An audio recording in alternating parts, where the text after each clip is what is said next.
Coucou mes bien-aimés, bonjour ou bien bonsoir selon heure oyo ezali koya kokuta bino. Lolenge kaka ndenge tomesana koloba, libanda na Yesu bomoi ezali te. Selma biso bana na Nzambe esengeli tokangama na Nzambe oyo asila kokela ngai na yo. Mes bien-aimés, ezali très important. Ezali très important. Libanda na ye bandeko na ngai ezali bongo kufa. Yangwana bandeko, toujours tolobaka bonjour ou bien bonsoir selon heure. Oyo ezali koya kokuta bandeko. Parce que bandeko na ngai Nzamba zali monene 5 continents na ye. Akabola yango nyonso te mutu ezalaka ekokana misusu komona balamuki misusu bazali kolala nanu. Yango wana habitude o tolobelaka bonjour ou bien bonsoir.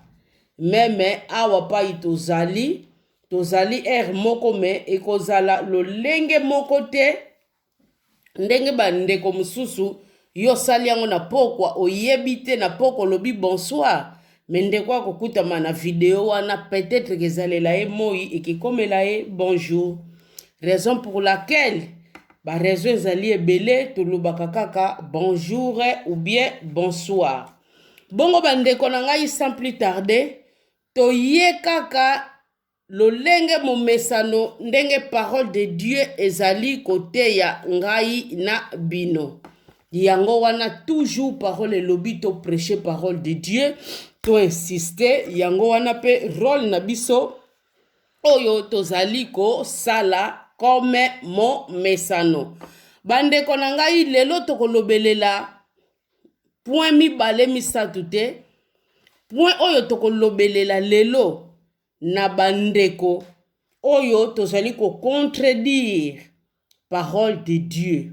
Bongo bandeko point oyo tokolobelela yango wana se miena tangela bino yango nanu. Bongo na kotanga bokoyeba kososola point na biso oyo tokoloba na pokwa ya lelo.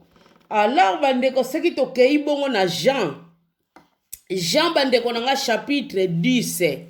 Tokotanga na verset 7 na verset 8. La parole de Dieu déclare, balobi na biso boye. Allez, tokende, prêchez, toteya. Et dites le royaume de cieux est proche. Toloba bandeko, nini oyo tokoloba na batu tango tozali kokende, nini oyo tokoteya batu tango tozali kokende, tozali kaka kokende koloba na bango, ke bokonzi ya Nzambe, ezali nini, ezali pembeni, ekomi koya bandeko. Yango wana eloko ya mutuya oyo tokoloba na bango. Ezali bongo recevez te mes bien-aimés. Recevez. Non. Parole de Dieu ezali koloba kaka. Toloba na bango nini? Royaume de cieux est proche. Yango wana message ya mutuya bandeko. Oyo bazali kolobelela toujours sur Jésus-Christ. Yango wana message ya mutuya oyo biso batu tozali koteya esengeli tolobaka ebele. Na 8 balobi na biso guérissez les malades. Bandeko bapesi biso pouvoir wana po batindi biso pamba te. Balobi ndenge tozali kokende bongo misala nini oyo ko accompagner biso oyo biso batu batindi oyo esengeli tosala. Balobi na biso to guérir bandeko na ngai ba malade. Muto ya bandaki kobela. Tangu yo ye ko sambela po na ye. Tangu yo ye ko prêcher parole. Au nom de Jésus-Christ. Mutu wana. Oyo azalaki na yango kokoso. Il faut ebongwana. C'est ça guérison. Faut ebongwana bandeko. Balobi. Guérissez les malades. Ressuscitez les morts. Mes bien-aimés. Tozape na pouvoir wana ya ko ressusciter liwa. Eza très important. Balobi na biso sengeli to purifier ba lepre maladi wana bandeko. Esengeli na biso nini to purifier bango. Chasser les démons bandeko. Esengeli to chasser ba démons. balobi na biso teke tosolola na bademo bandeko tokoma komona lelo baventure mingi ekoma kosalama bamuto lia chasse demo me azosolola na demo bandeko eloko oyo balobi kosolola na kochasse ezali biloko mibale bandeko ezali lolenge moko te toyeba kodiferensaka bamo wana yango na pa ibana na nzambe tozali kobunga mingi po tozali koconfondre bamakambo tozali koyeba kososola te omona moto azodekone bino bozomona ye kaka azali na nzela ya malamu nzoka mutu wana bandeko se akomaki na nzela ya mabe bandeko balobi na biso awa chasse et non parler na bango to chasse bademo bandeko eloko ya mutuya oyo nazoloba na bino na ya pokwa ya lelo oyo ezali bongo titre ya mateya na biso oyo ezali bongo titre ya lisolo na biso lolenge bino moko oyo bokolingelela oyo akozwa ngo mateya ya pete ye oyo pa akozwa yango enseignement ezali ye balobi na biso vous avez reçu gratuitement donné gratuitement mes bien-aimés balobi na biso nini awa balobi na biso bozwaki yango bandeko puissance wana yo sombaki yango balobi bandeko nanga bozwaki yango gratuit esengeli bino lisusu bopesa nini gratuit oh bandeko nangai totala na nef ndenge bali koloba na biso ne prenez ni or ni argent ni monnaie mes bien-aimés d'avant ceinture tant balobi na biso d'avant ceinture elingo loba nini ceinture bandeko elingo loba nini tomonaka ndako no soki ezangi ceinture ezalaka makasi te quand on dit ceinture donc environnement na biso tout autour na biso partout oyo tozali kokende bandeko balobi na biso tozwa eloko te balobi bandeko tozwa eloko te ne prenez bandeko ne prenez ni or ni argent balobi na biso tozwa te bandeko tozwa te ni eloko nyonso wana mpona nini parole de Dieu lobi bozwaki yango gratuit bino pe sengeli nini bopesa yango gratuit bandeko yango wana penza mama ya likamu na biso ya pokwa ya lelo yango wana tozali kointitile na pokwa ya lelo ozwaki yango bandeko gratuit yo pe pesa yango gratuit voilà sujet na biso tozolobelela na pokwa ya lelo yango oyo bandeko ozwaki yango gratuit yo pe pesa gratuit. C'est ça notre sujet d'aujourd'hui. Mais bien aimé, lelo oyo, tozali komona le contraire. Le contraire, mes bien aimés, zali komona na. Muto kozala na ba cheneti na ye, ba or na ye. Oroyoka mama, papa, pona to sambelela yo. Longola nanu ba biloko wana oyo lati bozozwa na ba or abatu. Mais kuna na verset 9 bandeko ba olo bana biso batu bazwa ta mbongo te, bazwa pa ta or te. Bino bozozwa ba or ya batu. Bandeko na ngai, mbongo ezangutu eloko ngutu, po mutu nyonso te mutakuta melaka na or, meloko babengi mbongo bandeko ezala ya moke nde kwa kozanga ngo te. Eloko babengi mbongo ne parlons pas. Catastrophe ezo salama na milliers ya bana na nzambe. Bandeko, mbongo kaka mbongo, mbongo kaka mbongo, tokomi wapi bandeko? Tozalaki wapi? Sikoyo tokomi wapi? Pe tozokende wapi na ba comportement ya lolenge ya boye oye koti na corps ya Kriste. Bandeko tozokende wapi? Oyo ayebi azali ya solo mobengami. Akwei kaka na ba piège wana ndenge mokili esalaka bandeko. Soko kutani bandeko na ngai na message oyo, kutani na video oyo. Kokanga mutema na yo te me bien aimé. To uti kotala kaka na Matthieu balobi na biso to kende to prêcher bokonzi bwa nzambe komi pembeni bandeko. Jésus Christ revient bientôt. Sors na yo oyo yo mutozali ko contredire parole, yo mutozali ko utiliser parole ozo sala makambo mususu. na CCC na yo pe makao mususu na munoko zoloba makao mususu na CCC ozosala makao mususu bandeko sor na yo ekozala lolenge nini. Bandeko na ngai tolamuka toyeba ke liloba elobi na biso tozwaki yango gratuit topesa yango gratuit bandeko ezali très important. Eza très important totika koniokola bana na Nzambe ezali malamu te bandeko. Bongo tozali toujours ko epengle kaka ba mbuma ya mabe ba misala ya mabe oyo ezali kokota na corps de Christ.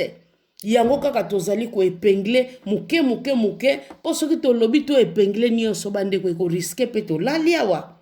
Yango tozali ko loba kama muke bandeko. Eloko kako na lingi ko loba na bino balobi na biso Nzambe azali multisystème. Tokozonga na biso lisusu na verso me bien aimé parce que yango ezali sujet ya jour na biso.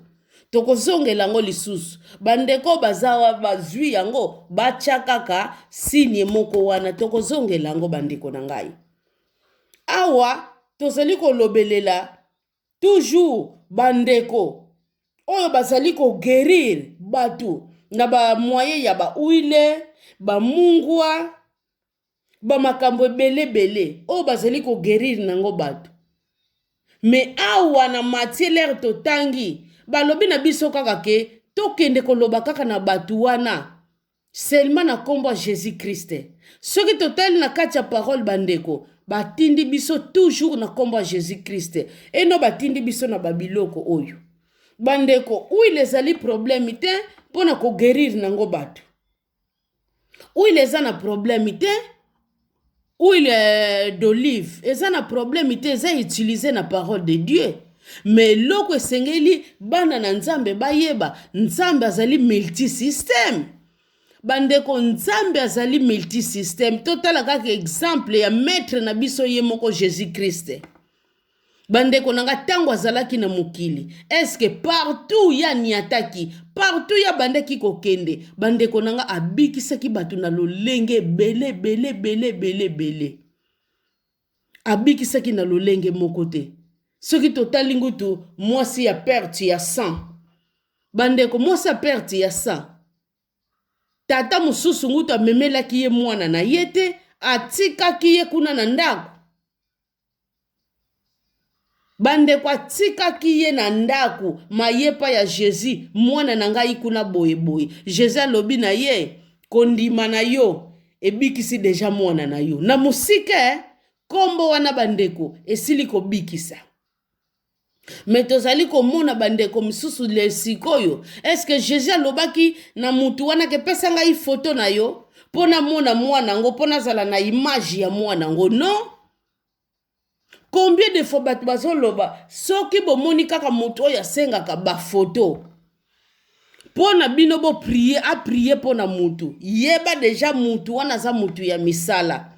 Me bana na Nzambe bazobunga rumba soki basengi ye photo aza meme pa na discernement akokamata ba photo ya libota na ye apesi. Après mutu wana za mutu ya misala tango akobanda kobeta na ba photo wana ozomona kaka ndaku no ezali koningana me conscience na yo pesa na kimia ezo yeba teke pratique boy na sala ki eza malamu te. Parole de Dieu ezali ko contredire yango tikana lela mawana Nzambe ya na likolo na ngai. Nzambe limbisa ngai ne loko boy na sala ki. Non. Mwana na Nzambe conscience ezali te pona yazo mona kaka normal. Azaka kaka kopesa kaka Nzambe ba faute. Ke Nzambe ngai boya yebite ke adekonaki atambolaki malamu te aderayaki ye moko akendeki ko livrer libota na ye na songolo pakala oyo azali bongo na misala ya mulili. Bandeko bongo ba uili wana bandeko nanga soki totali na parole de Dieu batu nyonso bazwaki guérison. Est-ce que bapakolaki bango kaka ba uili bandeko na ngai? Tozalaka un peu sage na ba makambo tosalaka. Bandeko uili ezali mabete za malamu me kokanisa te mutu nyonso yo kaka okopakule kaka uili non. Kopesa batu na ba mungwa o Satan aba nani akimaka mungwa ndoki boye boye. Bandeko na yebi ndeko moko bandeko oyo babetelinga lisolo te me misu nanga moko emona ndeko wana soka ke ya Afrique soka zongi bandeko azanga biloko babengi ba uili te akondima ngutu bakilone mususu etikala ye azanga ba uili na ye te na bamungwa na ye donc catastrophe voire même na bamai akolinga kozanga ngo te pona nini un prophète moko boye mutu apesaki ye musala nzambe moko boye mutu apesaki ye boye boye donc oyo nyonso bakopesa ye akomema yango maza mutu oyo ayebi liloba bandeko eske liloba ngo totangaka yango bien tozozwa yango neti récitation te bandeko tozali comprendre liloba oyo totangaka toboyi te ndeko biloko wana nyonso na kondane bino te mais ndenge balobelelaka bino tongo midi pokwa yo salaka yango chaque jour yo salaka yango bongo komona nzambe oyo akosala na kati na yo non mais bien aimé ngai na croyaka na babiloko wana te nzambe aza multisystème seulement nom de Jésus-Christ de Nazareth oyo akufaki me bien aimé pona yo zala save pona yo bandeko bikisama makila wana esila ko racheter yo à un grand prix bandeko tango beleli na kombo wana okolisi kondima na yo bandeko okozwa eloko oyo za nango posa bandeko okozwa yango ba pratique wana nyonso eza ba pratique ba me bien aimé ya mulili bakopakola yo uili bandeko lelo lobi wana est comme habitude non ça c'est pas la parole de Dieu mais bien aimé to bima na babiloko wana ba uili ba mungwa mabele boye bandeko to bima na makambu wana nzamba azali multisystème Dieu azali ko bikisa d'une manière ou d'une autre yango wana tozali kosenga bana na nzambe esengeli batangaka mingi becriture po bana na nzambe tango bozali kotanga mingi écriture me bien aimé olingo comprendre yango kozwa ngo neti récitation te linga o comprendre nini oyo ozali kotanga pona o tombe victime ya babiloko wana te ya ba pratique ya lolenge wana te ezali malamu te me bien aimé ezali mabe makasi toyebake na kombo na Yesu Kristo nyonso tokosenga ekesila kopesa mela biso eno ba pratique oyo tomesana na yango ba prophète na biso bapesaka biso ba pasteur na biso pe bapesaka biso tango nyonso ba uile tango nyonso mabele tango nyonso ba mungwa tango nyonso boye non bandeko toza kominio kolisa oyo penza nzamba lobike mwana na ngai abungi nzela po azangi boyebi ngai na saleli ye citerre de moko eza naturel oyo ezali kobatela ye mai me ye alingi asala source na ye moko oyo lera kotala air moko boye ekauki nango bandeko tozala éveillé bongo bandeko na ngai tozali toujours kaka koepengle muke bongo tokozonga na problème kako bandeko bazosalaka bana na nzambe na Matthieu batu misusu komona bazolobaka na biso nini ngai kaka bandeko kaka na montagne kaka nakendaki montagne nasalaki boye nazongisaki boye nabetaki boye bandeko na ngai tozokende wapi tozosuka wapi yango na bandeko nanga pona tolobela makambo ya verset oyo me nakosepela totanga nakosepela me bien aimé tokende na première Timothée me bien aimé chapitre 2 première Timothée chapitre 2 tokotanga na verset 8 na verset 8 me bien aimé na page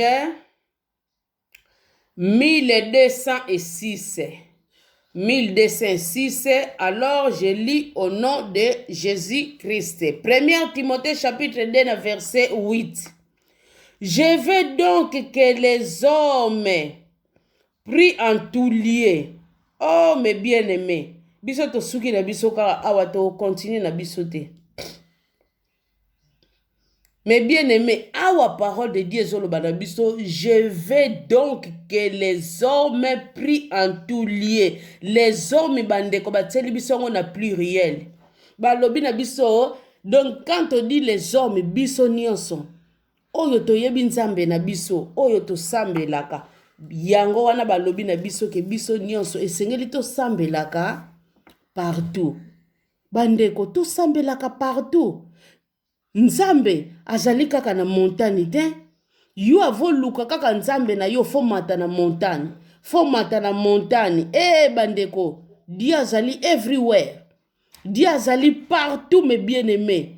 Place nyonso yo zali. Totala nanu Jonas bandeko. Jonas na libumu ya mbisi bandeko. Boyebisa ngai position nini Jonas azalelaka. Jonas na libumu ya mbisi mes bien-aimés. Jonas azalaka na position nini. Mes paroles de Dieu ezoloba na biso. Jonas atikaka nzambe na yete. Ata mukolo moko. Ata 1 minute 1 seconde. Jonas atikaka nzambe na yete. Mes bien-aimés. Position nyonso oyo kozala nango. Partout oyo kozala nango. Belela kombo ya nzambe na yo. Nzambe wana bandeko akoyoka yo. Ezateke tango tozoloba belela kombo ya nzambe na yo kaka na munoko do batu nyonso bayeba kaka wana bazali kosambela. Wana Jésus toyebi na parole de Dieu abengaki bango ba hypocrite. Ba hypocrite tango mutu azosambela lingi kaka mutu nyonso ayeba ke ye azosambela. Ye azosambela. Ba hypocrite mes bien-aimés. Nazo yeba tango tobandaka kolukaka nzela tokota bakoto. Alors to longwaka mboka moko boye tozalaka tokendaka na mboka mususu. Bandeko na ngai. Mwasi ayambaki biso azalaki très bien, mais mwasi wana azalaki mbamsu bozolala ye sala muka ki makelele. Lega kobanda losambo bino nyonso fo bolamuka. Bandeko losambo na yo ekipaka te ke memi bandeko mususu bazolala tikana respecte bapongia batu misusu. Selo yo ndenge zoganga wana ka nzamba zoyoka yo Soko osambeli no na kati na yo place yo vandeli wana na mbetu no nzamba koyoka yo te. Non. Ezalaka te bandeko na ngai. Kobelela wana lingolo bana kati na yo. Na kati na yo bandeko esengeli reconnaître Dieu existe. Ebelelaka ye na tango nyonso. Mes bien-aimés. Tozali toujours kopusana ka ndambu tozali ko épingler. Mes bien-aimés nzamba azali partout. Nzambe azakaka komonisama na montagne te. Nzambe avandelaka kaka na montagne te. Mais toyeba ke nzambe wana azali partout. Parce que 1 Timothée chapitre 2 na verset 8 balobi na biso to prier en tout lieu. Partout ozali mes bien-aimés. Kanga kaka ba porte na yo ya distraction. Zala na concentration. Nzambe wana akoyoka yo. Nzambe wana akoyanola yo. Balobi prier en tout lieu. Partout nzambe azali. Bongo mes bien-aimés, tozali ko épingler lisusu ka mwa point moko oyo ezali ko tungisa lisusu biso bana na nzambe.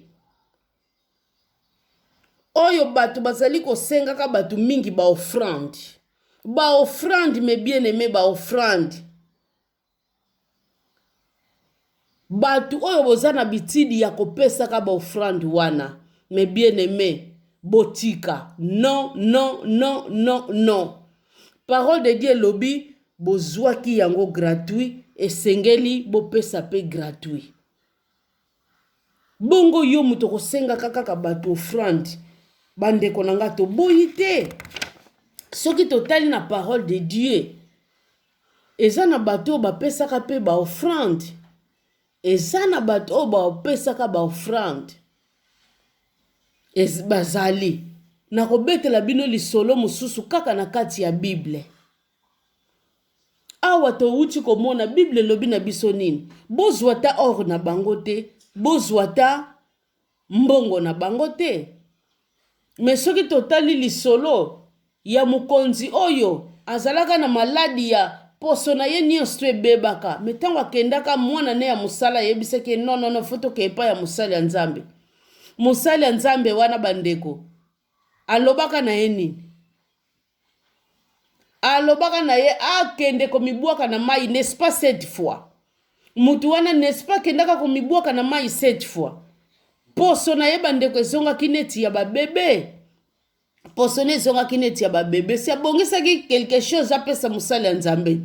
Mosala ya nzambe azwaki yango, aboyaki yango. Biso nyonso toyebi lisolo oyo elekanaka wana pre, me toza na biso mpona yango te, me toza naka mpona kolakisa bino mosala ya nzambe aboyaki yango. Me mpona nini bandeko? Yo ozali koniokola bandeko na yo. Eloko oyo babengi offrande bandeko ezalaka mutu na mutema na ye moko. Ayebi ke tika na pesa.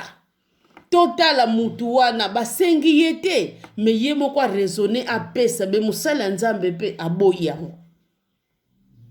Me pona nini bandeko bino bokosengaka bandeko offrande? Bandeko offrande soki mutu ye moko na kati na ye ebeleli te na kati na ye, meme apesi yo bandeko ezosala eloko te oyo tomesana koloba nothing. Ekosala eloko te po euti na conscience na ye te. Eske bato nyonso Jésus agerisaki asengaki bango ba offrande?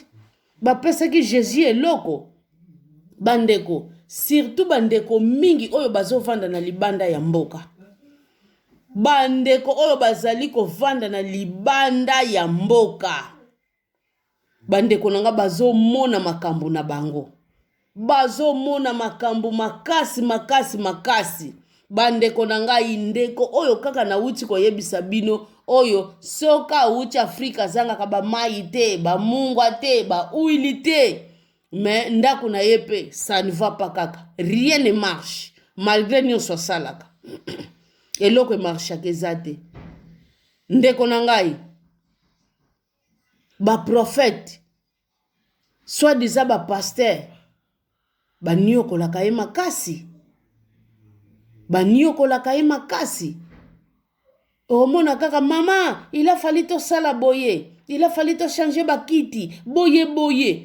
Okomona na mutu akomoloba oh ça ne va pas mutungisi eleki. Ngai na tinda kambala moko bloqué ye. Po soki olongoli ye akobenga yo lisusu. Yo bloqué ye amona penza kuna ke mutu wana a bloquaki ngai a comprendre mbala moko atika kobenga yo meme na numéro mususu. Aza ya faux, aza ya vrai te tika. Bloqué ye nga na tinda kabongo. Bandeko nanga bakomisi bino ba place na bango baliaka po bazomona ba faiblesse na bino.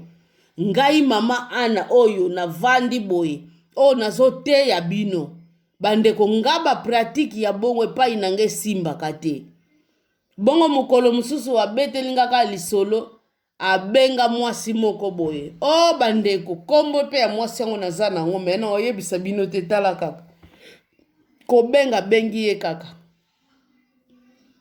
Nakendaka montagne pona kende koluka elongi ya nzambe. Omoni na montagne wana tozalaka na bato ebele. Nazalaka ngai moko te senga biso ba café, photo lia, photo sala boye, photo zongisa boye. Oh, ndeko, yo yebi poshi ya mutu wana. Kokanisa teke po azaka kana libanda yende ya kokana nyonso. Po azaka kana libanda zana bozwi ya kosakana te bandeko. Bomona angutu moko boye obozana mutu pe azalaka pe na libanda ya mboka. Misusu ngutu azana mikili ya poto. Bozana ye na famille. Me botala makamune ndenge ekendelaka. Mba msusu azotonga. Bambula boni ekozwa. Nyonso wana eza ko interpele babongo na bino te. Soki place wana ezalaki na nzete ya mbongo. Mutu wana kotonge sika na ye puta silisi. Mutu wana banda ya nini ya malunga kaka bino boyebeli ya sala. Nyonso wana bandeko eke interpele bino te. Me batu wana bandeko balaka sans pitié. lolenga kolela mutu wana mbongo bokozala meme pa na ide ke tolingi tokende ko prier po omona mutu wana donc soka calculer bambongo akotinda ba $200 ba 150 a defond pe ba 300 ezobima mbala moko pona kaka prière.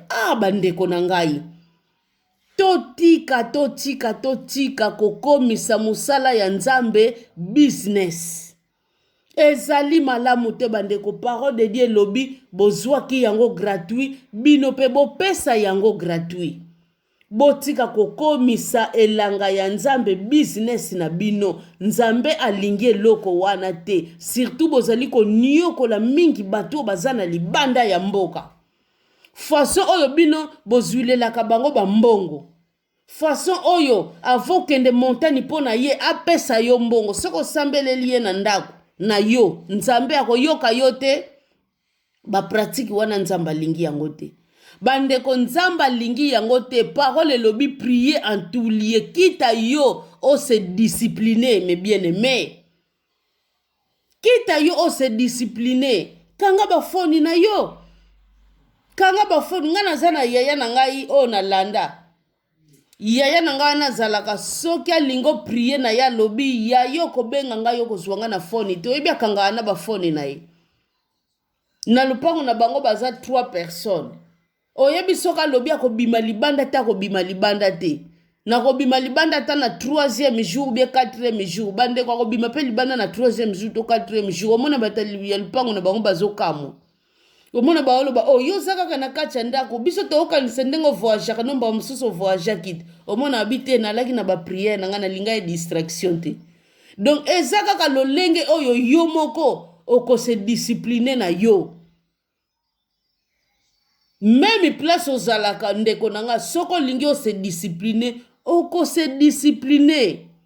Na butu batu balalaka mokili ekomi nie bakokoko ezalaka te soko lobi na kolala te na telema na ba prière okolala te le butu yo olali moi yo olali butu obandi prière na yo moi yo olali selon ndenge yo moko lingi mikolo oyo yo kozwa ndenge Saint-Esprit ezali kotambusa yo. Bandeko totika bandeko pena libanda bazo souffrir bandeko botika eloko wana. Offrande ezalaka eloko oyo mutu ye moko il faut abetisama na kati na ye apesa musali na Nzambe. Eno musali ya Nzambe yo avo prier kaka pona mutu apesa yo offrande. Tokomata na montagne pesa biso transport. Batu bakotikala na kati ya mboka. Tokokende na bango bakotika pe ba famille na bango na bamboka. Esengeli pe opesa quelque chose pona ba famille wana bakotika la pe kolia. Boko sali sisa ndeko wana ba dépense na ndenge moko ya koboya fa sentir penza wi na sali. Oyo ya sengi bino bandeko. Boko kama ndeko wana komi pe na ba 150 defo leka 150. Bandeko bino boyeba ki pochi na ye.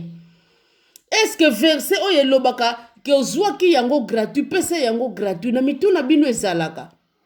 Bandeko totika konyokola bana na Nzambe. Et puis bana na Nzambe bandeko bozala éveillé. Pasi yetika kodoba ba manipulaka bino boye. Pasi wana bandeko bo pesa yango na Nzambe. Pasi wana bo pesa yango parce que Jésus akufa kipona ba pasi na bino wana. Bandeko est-ce que bobosa nakake Jésus akufa kipona ba pasi na bino alobi boyana mikumba na bino nyonso bozali fatigué boyana ngopa ina ngai ngana kopesa bino repos. Mais bino moko sikoyo boyambi Yesu me bolingi te kombwango pesa bino repos. Bozali kolinga ba jari ya ba pratique ya lolenge ya boy.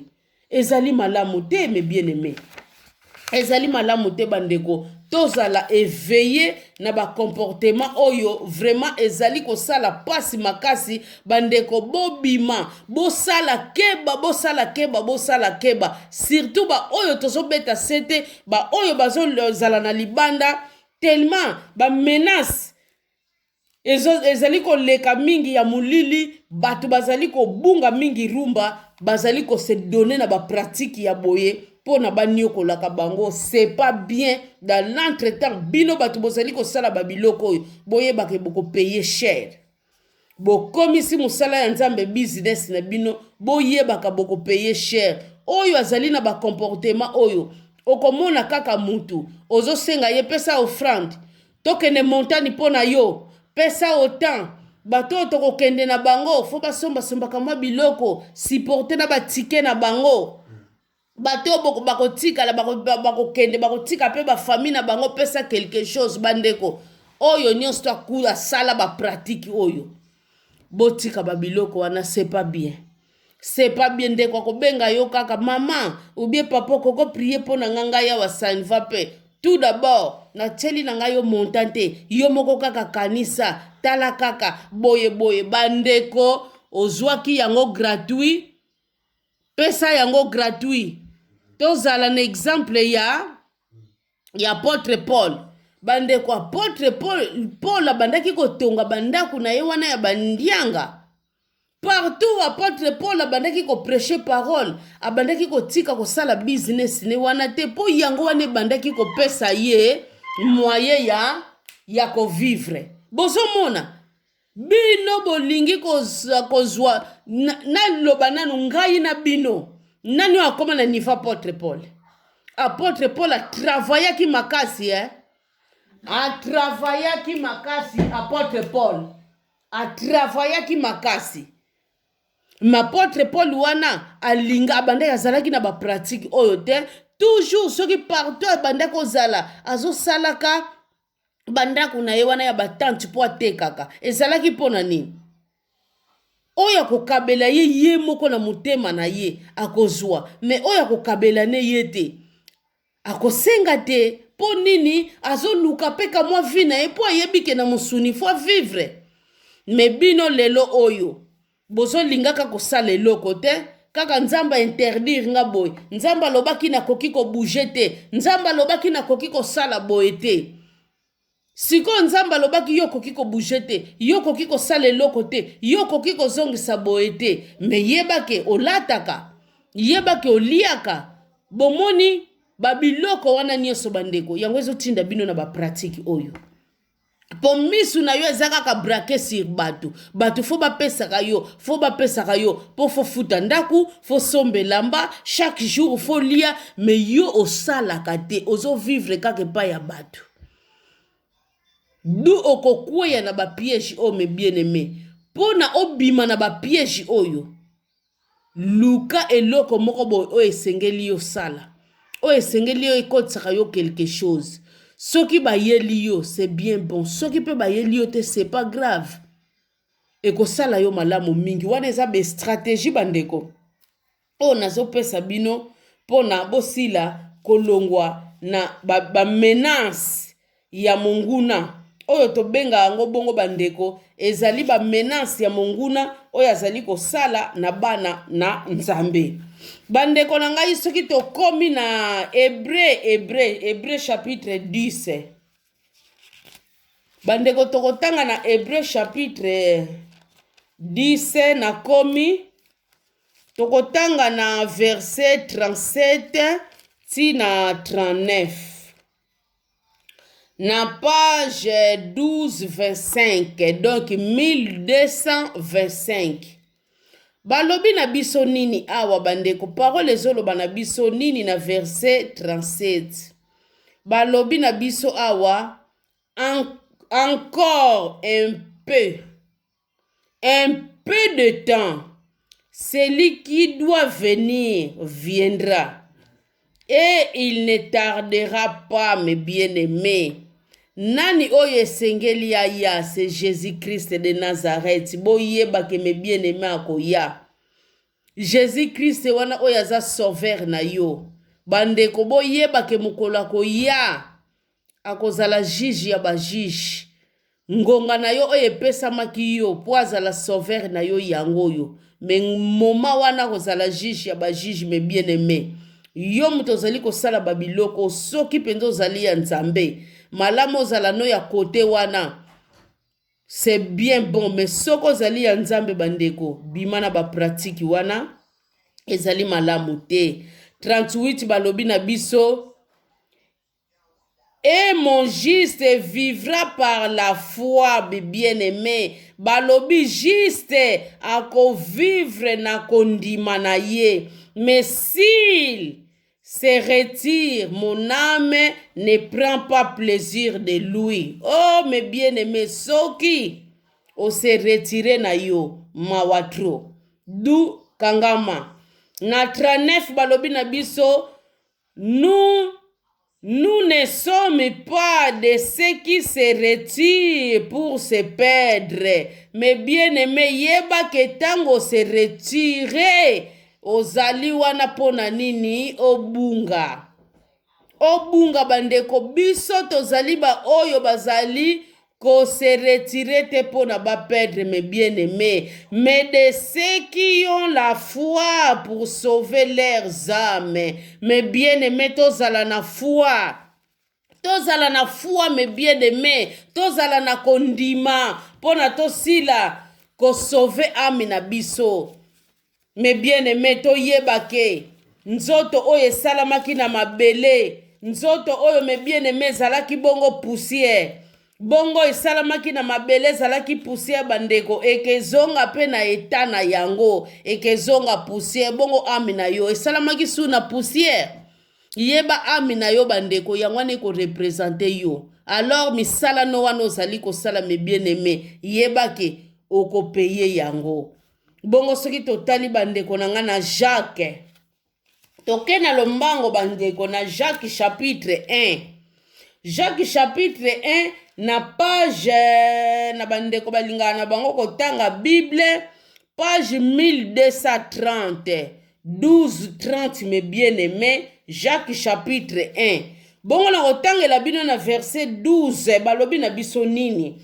Na 12 balobi na biso, heureux l'homme qui supporte patiemment la tentation, car après avoir été éprouvé, il recevra la couronne de vie que le Seigneur promise à ceux qui l'aiment. Mais bien-aimés, awa bandeko na ngai tozozwa kaka nzamba lobi ba oyo bazali ko supporter ba tentation bazali ere.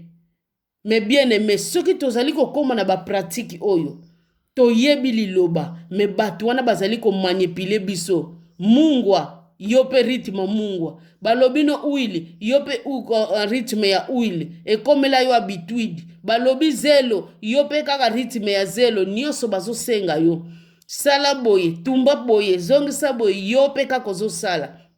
Nyonso po toza na patience te. Mais toyeba ke parole de Dieu ezoloba na biso mutu aza na patience ya ko supporter ba tentation. Toyeba kazali ere. Toyeba kazali ere, mes bien-aimés. Parce que la même na mokili kaka bo baloba na biso, après la pluie c'est le bon temps. Tomonaka soki mbule beningisi wana beti beti sima nango tomonaka nini? Moye bimaka mutu nyonso to asepelaka etan kitoko. C'est comme ça, mes bien-aimés. Après avoir diable koningisa yo, mes bien-aimés, tango garde kontima na yo, yeba ke couronne ezozela yo. Yeba ke, mes bien-aimés, okozala ere na banzela na yo. Bandeko na nga na 22 tozo kende bongo rapidement na 22 totanga yango ti na 25 esala biso bien. Na 22 balobi na biso, mettez en pratique la parole et ne vous bornez pas à l'écouter en vous trompant vous-même par de faux raisonnements. Et mes bien-aimés, to mettre parole de Dieu en application.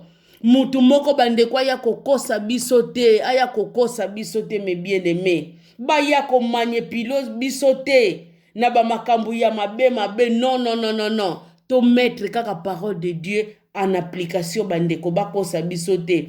Na 23 balobi na biso, car si quelqu'un écoute la parole et ne le met pas en pratique, il est semblable à un homme qui regarde dans un miroir, son visage naturel. Na 5 balobi na biso, et qui après être regardé s'en va et oublie aussitôt comme il est. Balobi na biso bandeko, oyo azali ko mettre parole de Dieu en pratique te na misala te bandeko, en pratique te, bazwili exemple azali lokola mutu oyo azotala ne kaka na miroir, lera alongwe ne na miroir wana bandeko, abosani lolenga zalaki, abosani mes bien-aimés. Na verset 25 balobi na biso, mais c'est lui qui aura plongé, mes bien-aimés, plongé comme ikotisa les regards dans la loi parfaite, la loi de la liberté, et qui aura persévéré, n'étant pas un auditeur oublié, mais se mettant en œuvre, celui-là sera heureux dans son activité, mes bien-aimés, dans son activité. Mes bien-aimés, okozala heureux na ba activité na yo, soko kamati ma yele na yo bandeko, o plonger yango vraiment na kati ya parole de Dieu. Mes bien-aimés, okozala heureux, même na ba activité na yo, mes bien-aimés. Total avantage oyo nzamba azali kopesa biso bandeko, to batela ba intelligence na biso, to tika kozala manipuler soki na bandenge nini.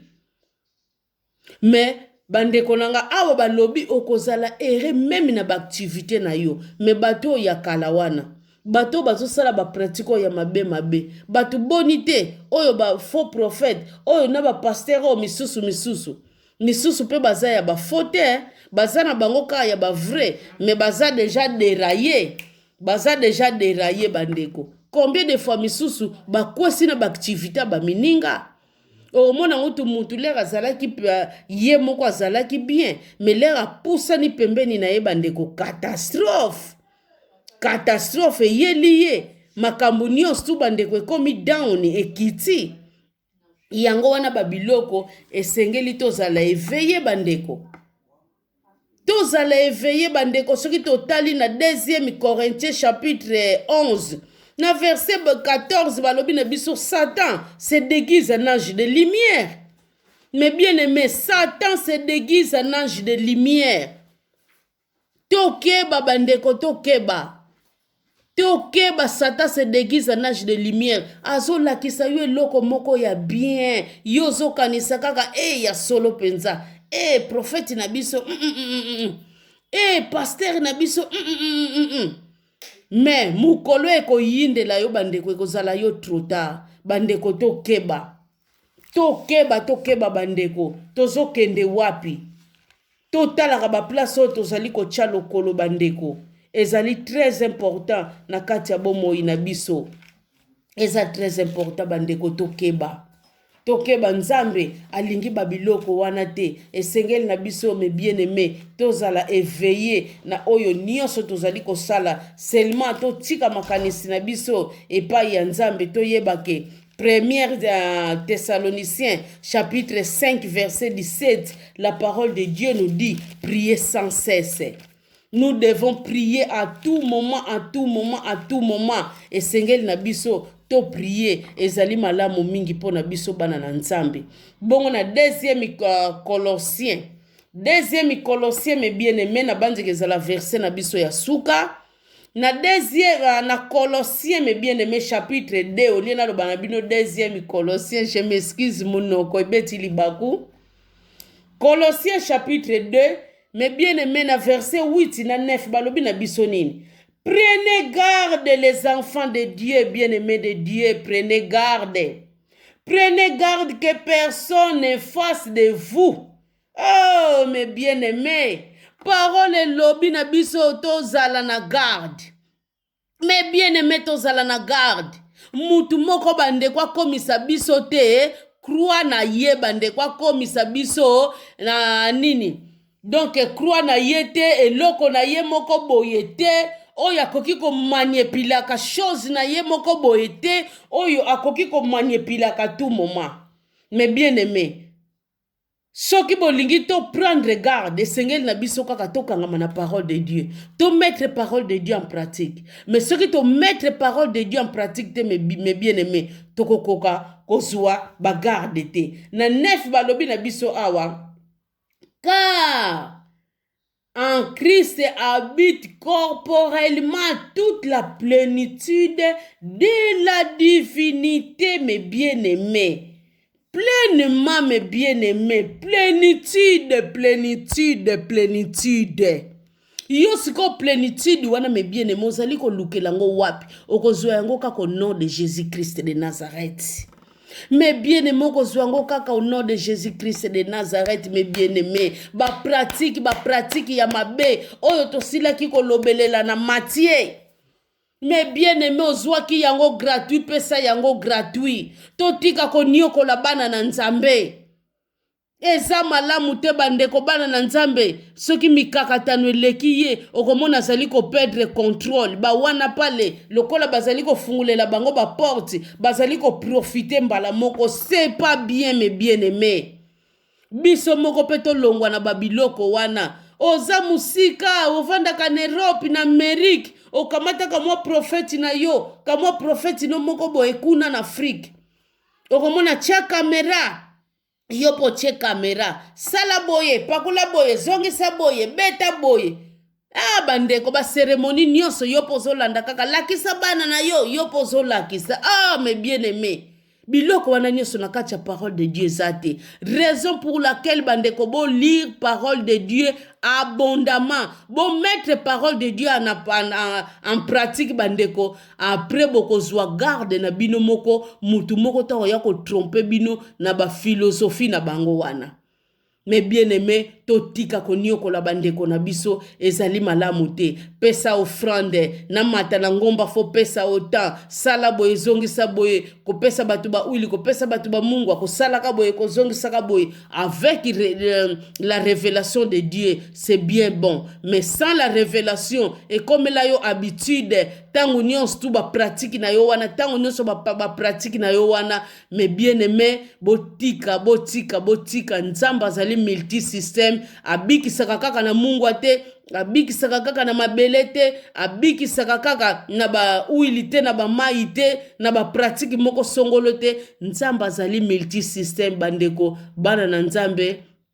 Tobima na babiloko oyo bandeko oyo bozali ko niokola bandeko bozwi bandeko neti ba marchandise na bino bandeko na kombo na bolingo ya Yesu Kristo donc botika boyeba que Jésus-Christ revient bientôt. Vous allez payer na oyo nyonso bozali kosala boko paye yango. Nzambe oya sala likolo na se aleka na kopambola bino. Merci na bandeko nyonso o baza na ligne.